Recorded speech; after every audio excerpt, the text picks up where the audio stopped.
So I recently took a trip to my local electronics recycler, and I was just kind of browsing the new stuff that he got in, and I stumbled across this thing. This is the HP Z620. Now, I actually remembered this machine, or kind of parts of it, because back when I worked in IT in 2019, 2020, I had some internships in my undergrad where I worked in the IT department. We actually used the little brother of this guy, the Z420, and I actually had to decommission a lot of them because we were replacing them because they were old. And that was in 2019, so in 2024, yeah. But I saw it and I remembered it, and I looked at it, and the guy's like, you know what, I will give it to you for scrap costs. I'm just going to melt it down for the steel, basically, and rip the gold out of the CPU. So you can have it for scrap costs. And I was like, okay, great. How much? $10. So I picked up this machine without even looking at it or looking at what was in it for $10. I figured, why, you can't go wrong. And I had to carry it out of the store, so that that cost me something, I guess. So yeah, but you know what? I figured a kind of a cool video is, why don't we see what I got for $10? Why not? I think it's going to be kind of cool.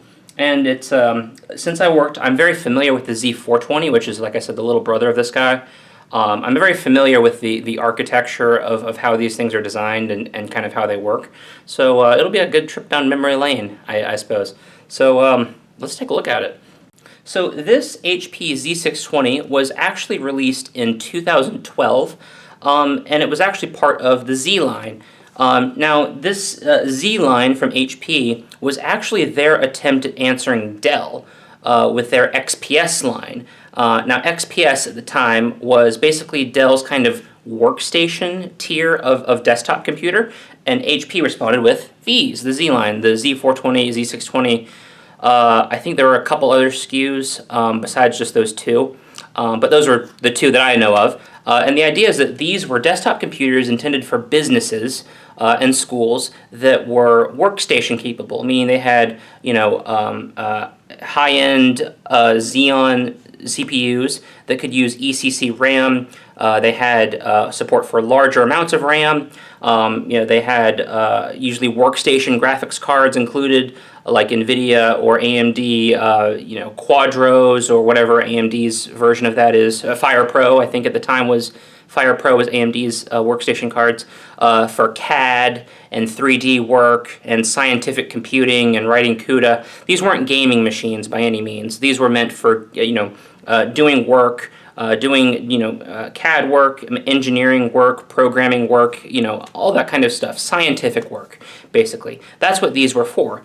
So I'm kind of curious to see what we have in here, and of course we're going to be looking at the physical side, and then we'll turn it on and see if it actually powers up. I didn't even test to see if the thing booted up or not, so for all I know, this could be dead. Who knows? But hopefully we can get our $10 worth out of this, right? So let's start by turning to the front. You'll notice it's a kind of off-kilter. One of the plastic feet on the bottom broke off, so it's kind of it's the leaning tower of HP, the leaning tower of Z620, I suppose. So that's interesting. But see, at the bottom here, we have features that this would have been pretty high-end for 2012. You gotta put yourself in the mentality of a 2012 user, not a 2024 user. So that, there you go. But we have 3 USB ports at the front here, USB 2, and then 2 USB 3s. That's pretty cool. Headphone, microphone jack, and then a FireWire port. FireWire was just a standard. I think it was developed. Was it developed by Apple? I know they used it. I don't know if they developed it a lot, but they definitely used it a lot. It's kind of what you used as a way of transferring files and addressing off-site storage, or non-local storage, external storage, I suppose. So that's what that is. That's what that connector is. But it got phased out as USB-C especially came along, and as USB just got faster, the need for a special FireWire connector just kind of fizzled out, so you didn't really need it. Although I think that Apple still forced you to use it on MacBooks for a few more years. And then, of course, 2012, we still have a optical drive. I guess this sticker is whoever the previous owner was before they recycled it. There you go. Go ahead and peel that off. Yeah, power button right there. Coming over here to the back, oh boy, this thing is really heavy. But we got handles up here on the top, so this one flips up, and then this part up here is a handle, so you can kind of like those old Mac Pros, Mac Studio Pros, like the early 2000s ones. You got two handles. I'm actually almost certain that that's where they got this inspiration from. So yeah. So coming over here to the back, we have our power supply up top. Now you'll probably notice, and this is one of the things I remembered about the Z420s that I worked on, this is not a standard form factor power supply. So we are stuck with this. That's all we're going to get. I do believe that the wattage for this is actually going to be pretty good, so I'm not too worried about that. But just know that we're not going to be able to upgrade this power supply if we want to do something with this in the future, so you're kind of stuck with it. And if you want to replace it, you basically just have to go on eBay and find another one, which at that point, just get a new system. I mean, really, that's what I can recommend for you. I mean, if the power supply is dead on this, the thing's pretty much a rock. It's not meant, like, you can't even Dremel that out. It's not meant to accommodate an actual ATX size power supply. So that kind of proprietary nonsense is what I really don't like about these computers, to be completely honest. But, you know, it is what it is. Interestingly, we don't have, typically in this kind of a form factor, you typically see like a 120 millimeter fan. We have two, what appear to be, I believe those are 90 millimeter fans, 90 or 80, one of those two, but they look a little bit bigger than 80 millimeter. So I'm going to say either 80 or 90 millimeter fans here for exhaust. That should do a decent amount of keeping the hot air out. This I/O shield, not removable. It's part of the case. This is actually part of the steel. So these are actually punched into the case itself. This is all, that's all one piece. That's it. That's what you get. So that's, again, kind of a cool feature, but also it makes this thing literally impossible to upgrade unless you're using proprietary HP parts. So we have PS2 connections, pretty normal for the time. A power button up here, I guess it's an alternate one if you need to shut the system off for some reason, but we have one in the front too, but I mean, hey, more power buttons are nice. Another FireWire connection, standard for the time. 4 USB 2.0 ports, 2 USB 3.0 ports. We have 2 Ethernet jacks. I believe they're probably both gigabit, at least gigabit would be normal for 2012. One of them says AMT on it. AMT stands for Active Management Technology, and from what I understand, I don't know too much. I'm not a networking guy, so I don't know too much about it, but it's a technology that was developed by Intel, and essentially what it allows you to do is, since this thing's going to be plugged into a network, and you're going to have a bunch of them, workstations, you know, throughout the network, what it will allow you to do is your admin can remote into this thing and manage it from across a network. So basically it allows you to perform remote operations over a network rather than having to be on this thing locally. I don't know why you need a specific network for that, but hey, that allows you to do that, so that's pretty cool. And then we got your standard microphone and headphone jacks in the back, in addition to the ones in the front. And then, this is interesting, I didn't notice this, we have a graphics card down here. Kind of curious to see what that's going to be. And then a serial card. Oh, I guess you can't see that.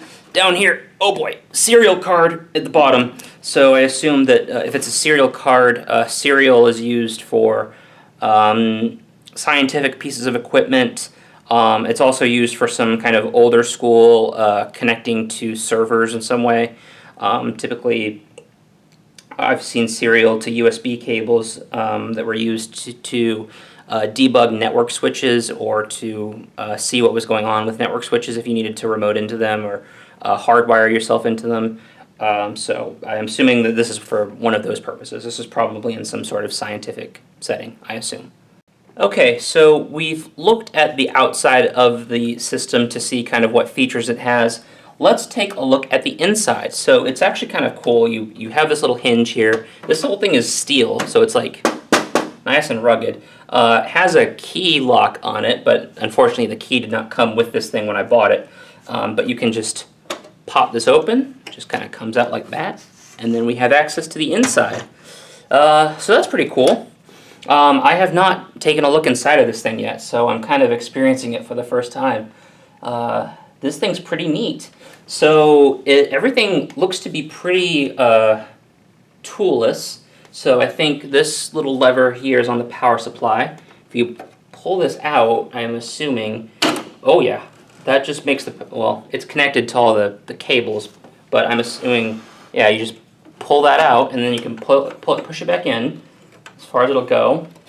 And then there you go, it snaps into place. That's pretty cool.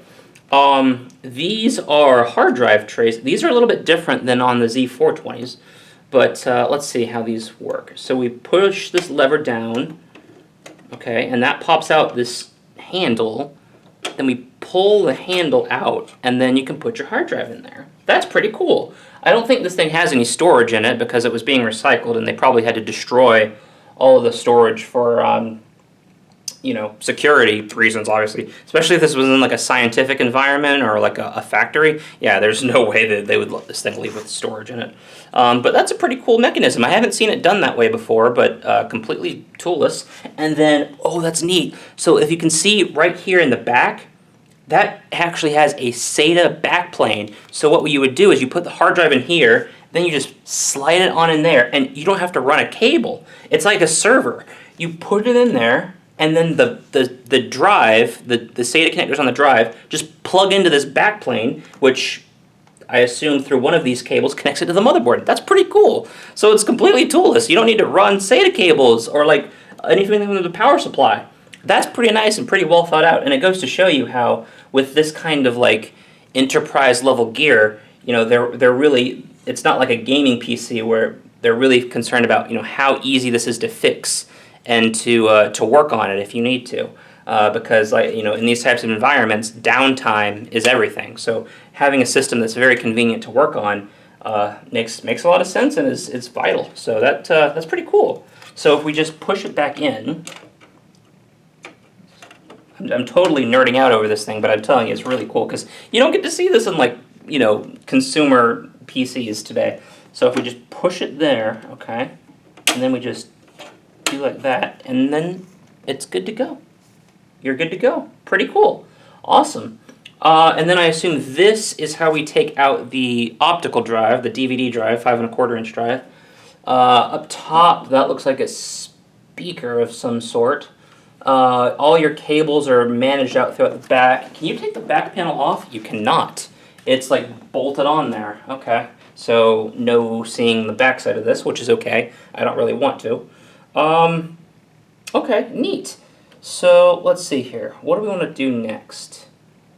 This heat shroud can come off, I suppose. So this looks like it has 2 clips. This one and then this one right here. So we'll push these both down and then, oh, it just pops off like that. And then it has 2 fans, and those are right over the RAM. Okay, so that's neat. So, okay, so this is our RAM kind of shroud to help direct airflow and to cool our RAM. Haven't seen a lot of active cooling on RAM. I've never seen RAM cooled with like fans because you typically don't need to. I do know that for some, like, I think like really high-end ECC modules that have that extra parity chip on them, those can actually heat up pretty good. So that's why they have those heat sinks on them. These don't have heat sinks, but maybe I don't know. Maybe there was some RAM, or maybe this is just designed to be able to take RAM that gets really hot. But I don't know. It's just not something I see too much of. So this cooler just looks like it looks like a Hyper 212 Evo basically. Comes down here. You got your copper heat pipes. Got your that's not a 120mm fan. That might be a 92mm fan or something like that. Connected to this fin stack here, so it's just a standard tower cooler. It actually does not have a lot of dust on it. I guess this shroud does a good job of like keeping dust off of it or something. I assume so. So yeah, we got 8 slots here for RAM, 8 DIMM slots. So what that tells me is that this is quad channel memory. And for 2012, I think the newest architecture was Ivy Bridge. So this is probably an Ivy Bridge or Sandy Bridge Xeon in here, because those are what had quad channel memory controllers at the time. So let's take a look at one of these RAM sticks, shall we? All right, come on. Oh boy. All right. There we go. There it is. There's our RAM right there. So let's see. This RAM is Hynix, SK Hynix. I know them. Very good RAM brand. And let's see here. So this is DDR3 8 gigs. Okay, so we have 4 of them. So that's 32 gigs of DDR3. 32 gigs of DDR3 for $10. I mean, that's if this works, $10 well spent. 32 gigs of DDR3. That'll work right there. It appears. I don't believe that these are ECC modules. I believe these are only normal conventional DDR3. I don't think these are ECC modules because the only thing that's on them are RAM chips. I don't see any particular parity chip on them that seems to be doing anything important. So I believe that this is just conventional non-ECC RAM. I believe. So that's what I'm understanding here. I actually don't know if the system supports registered ECC RAM. That would be that would be interesting to look at, because you could turn this thing, like with these 3 hard drive slots, you could conceivably, and then you got more SATA ports on the bottom, you could conceivably turn this thing into a server of some kind if you wanted to.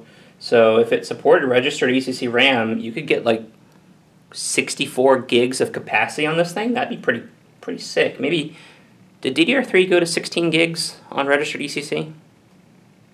You could even do more than that, like 96 gigs or 128 or something like that. So that's pretty cool. But yeah, but for our purposes, we have 32 gigs of DDR3, so that's definitely not bad at all. Way overkill for gaming, but if we wanted, like, for scientific workloads, of course, but, having more RAM is never a bad thing. Yeah, if you wanted to do non-gaming stuff, it's definitely going to give you a little bit of more headroom there. The cooler uses a bit that I don't actually have right now, so I'm not going to be able to take the cooler off to see what the CPU is. But we'll be able to look at that when I boot it up, hopefully. And if I can get into the BIOS, then we can hopefully see for ourselves. I don't see any reason why this wouldn't work unless the power supply is dead, but everything else about the system looks really good. It's just kind of dusty. But let's get to the last part that I have not really talked about yet, and that's the graphics card. So we have our little toolless mechanism here that allows us to, let's see, just push these tabs back. It opens up, and then basically you just pull up the green tab. Actually, we probably want to unplug it from power first. And then, it's interesting, if you can see right here, this card is made by EVGA. Okay, so we pull this out. Okay, there we go. Well, it's dusty on the back, so it appears to be an EVGA 760. Here, hold on, can you? EVGA GeForce 760. That's interesting. Very interesting.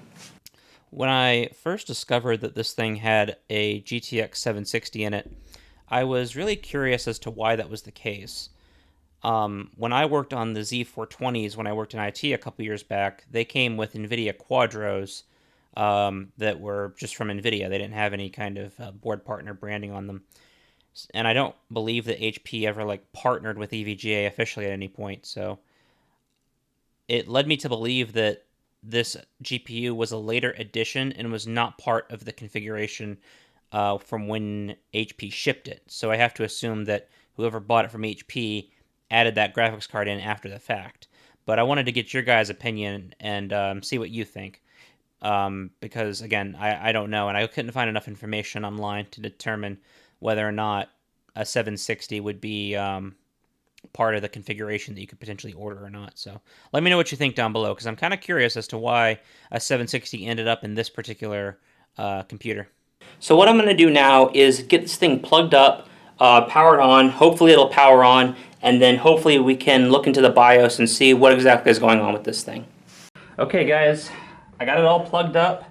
I'm going to turn on the power button. Let's see what happens. I'm going to press delete so we can hopefully get into the BIOS here. Alright, moment of truth. Oh, we got a power supply. Okay, that's plugged into the graphics card. Are we going to get a picture? Are we going to get a picture here? Come on. Come on. I hear the fans going. Can we get a picture? I just want to press delete to see if we can get in the BIOS here. Oh, green light. Oh. We got a post. Okay, what's this now? What is this? Oh my god, it actually turned on. Okay. Well, I don't think we have a boot device on here, so that's not going to work. How do we get into the BIOS? Holy moly, this thing is just working like normally. Okay, we got a code here. Wow, okay, so what is going on? I just want to get into the BIOS. I cannot believe that this thing is just working. That's amazing.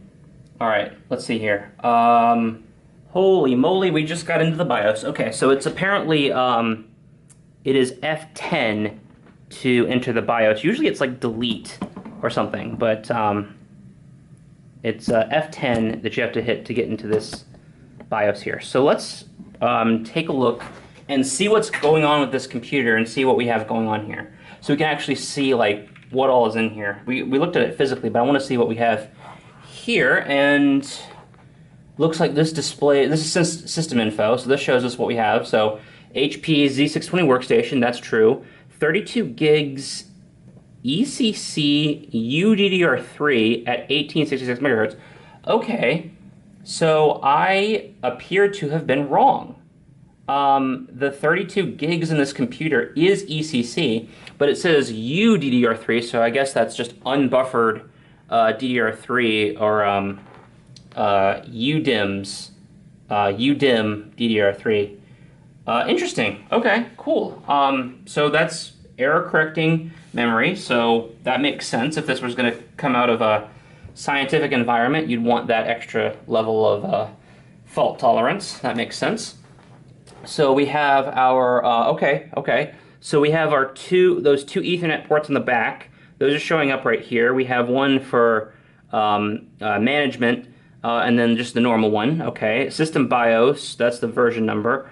The block date, I'm not sure what, I have heard about that before, but I forget what the block date's for, but that's 2013, March. So serial number, okay. So let's look at the CPU right here. Xeon, so I knew it was a Xeon. And then we have an E5 1650 V2. Now, the 16, I need to Google what that part number is, but since this is 1650, what that means is that it only supports one CPU. If this was a 2650, that means you could use two CPUs in one motherboard, but this computer only has one CPU socket. So let's see, 1650 V2. Come on, Intel. Okay, so this was released in 2013, so that's what we're dealing with here.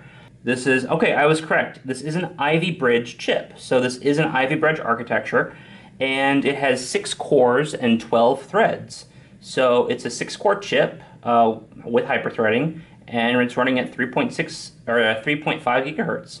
I would wager that we could get some gaming done on this if we wanted to. I don't have the parts needed to fix this thing up right now, but honestly, with a better graphics card and then maybe just some normal RAM, we could probably do better for this thing, and we could actually probably play some games on this.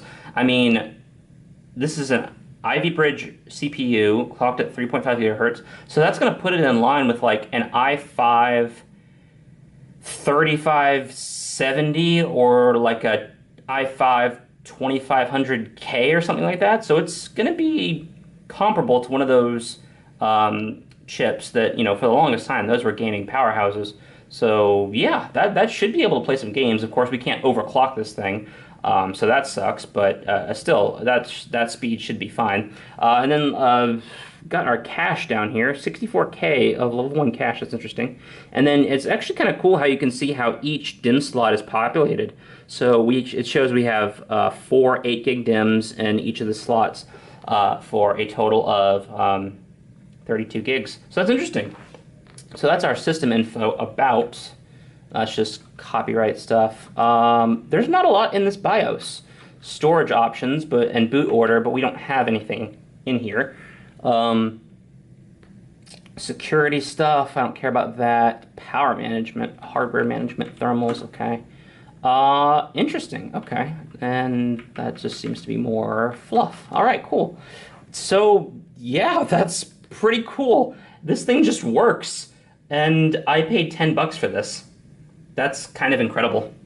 So, guys, that's the computer.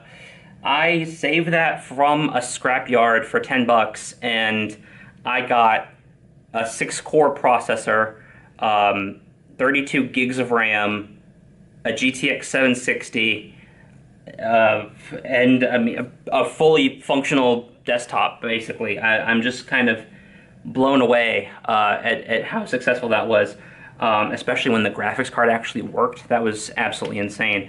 I think it's awesome. I want to do a follow-up video where we upgrade this thing and play games on it.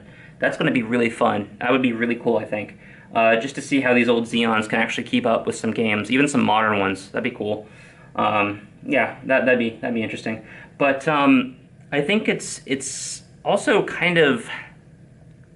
It's a somber note because, I rescued this one, but there are thousands of these things that are just being chucked, even though they're fully functional and fully capable. And, yeah, the CPU is old, of course, but, hardware like this, even though it's outdated, it can still serve a purpose and it can still do good for other people in other places. So to see something like this to just be scrapped for the steel, aluminum, and gold and just, basically shucked when it's still a fully functional computer, it's kind of sad to me in a way, especially as someone who cares about reusing and repurposing old electronics and being able to squeeze every last ounce out of them that we can in order to make them last as long as we can.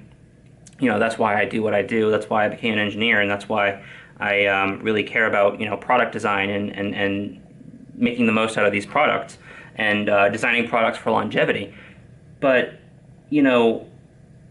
there's going to be a bunch of these things that are going to be tossed out over the years just because people are done with them, even though there's nothing wrong with them. They're still functional, and people who aren't very fortunate still need them. They could very much deal with a computer. So, being able to kind of be cognizant of that, and I think is going to be very important, because I don't want to see these things go to landfills. I don't want to see them be, scrapped for materials. I want to see them repurposed, and I want to see them being given to people who need them. Poor schools or businesses that can't afford very sophisticated infrastructure, or just people who live in very rural areas who don't have access to computers ordinarily. This is something that could, maybe not this one specifically, but these types of computers would really be helpful for them, and I think would really go a long way for them to help them, do whatever they need to do if they need access to one. So I think that while I'm really excited about what I got, and while I got this for a steal, I think that it's something that we all should probably keep in mind, and as we go forward, we need to kind of keep in mind that we shouldn't just be throwing these out. We need to do our due diligence, that when we buy something, or if we see something happening. We need to do our best to not just keep contributing to landfills, but to also reuse and repurpose to make sure that we're getting as much life out of these things as possible. But that's enough of my TED Talk.